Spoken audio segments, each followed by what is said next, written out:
Ford, Impact of Culture on International Business. Abstract. Success in doing international business highly depends on how a company incorporates various cultural diversities in its management.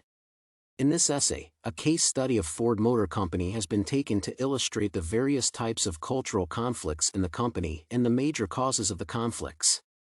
In addition, the causes of cultural conflicts in its subsidiary plants in other parts of the world are also examined.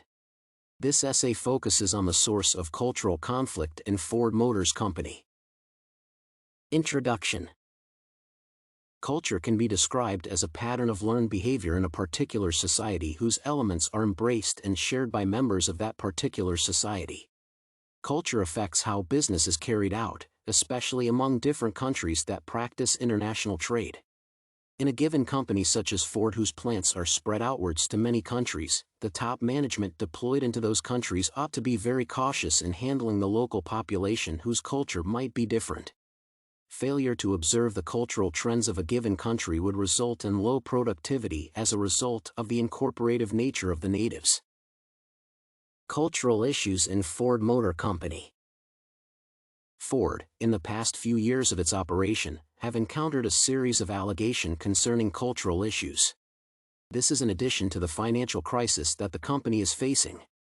One serious cultural issue is the company's leadership structure. It is claimed that 40% of the top management position and ownership belongs to the Ford family. Because Ford is an equal employer, it has employed a wide variety of cultural groups ranging from African American, Hispanic, and Asian to Arabs. Therefore, structuring the company's leadership into a specific group of the family is a great disservice to the rest of the employees whose interests might not be expressed by the leaders. The allegation has also been put forward to the promotional criteria with African Americans and other cultural groups except the Ford family being sidelined. This has led to various conflicts in the company that resulted in the formation of various interest groups and cultural groups to accommodate every employee's interest in the company. Some of the cultural groups include the Ford Asian Indian Association, FAIA, Ford Employee African Ancestry Network, FAAN, Ford Chinese Association, FCA, Ford Hispanic Network Group, FHNG, Professional Women's Network, PWN, and Ford Gay, Lesbian or Bisexual Employees, Globe. All these groups have helped resolve cultural conflict in Ford. Sources of conflict related to culture. Relationship patterns. This refers to how different societies associate with each other, for example kinship patterns, and how relationships are framed, for example individualism or collectivism. How Ford handles these relationships normally brings in cultural conflicts in the company between top management and its employees. Value system. Various societies upload different values and the extent to which they are respected.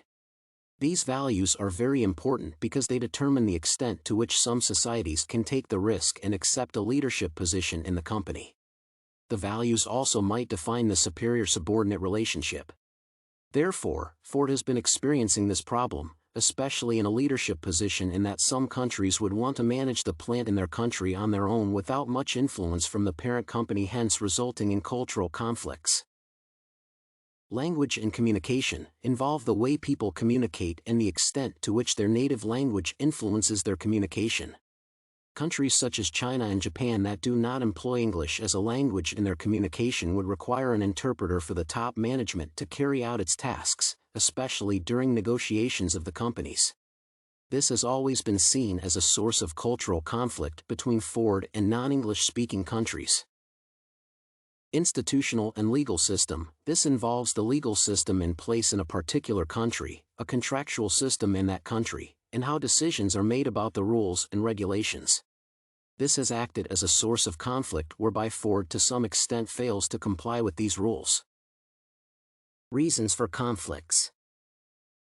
The major reason for the cultural conflict can be attributed to the cultural clash between the top management assigned in different countries with the local population who serves as employees of the company. As a result of the inadequate orientation of the top management before taking up the assigned job, some aspects of the cultural practices of the natives are not observed, leading to conflicts. Secondly, the language barrier can be said to be the cause of these conflicts. Most of the top leadership in Ford Company both at home and abroad is mainly composed of American native speakers. As a result, communication with the locals in a particular country becomes quite difficult, especially in dispensing managerial duties that would always require an interpreter. Consequently, conflict of interest may emerge leading to conflicts. In conclusion, Ford needs to embrace the cultural diversity in the company more appropriately by employing strategies and measures that would ensure equal representation in the company. In its subsidiary plants, the locals need to be given a chance to manage their affairs. However, close supervision should be done regularly to ensure that the subsidiary plants conform to the objectives of the parent company.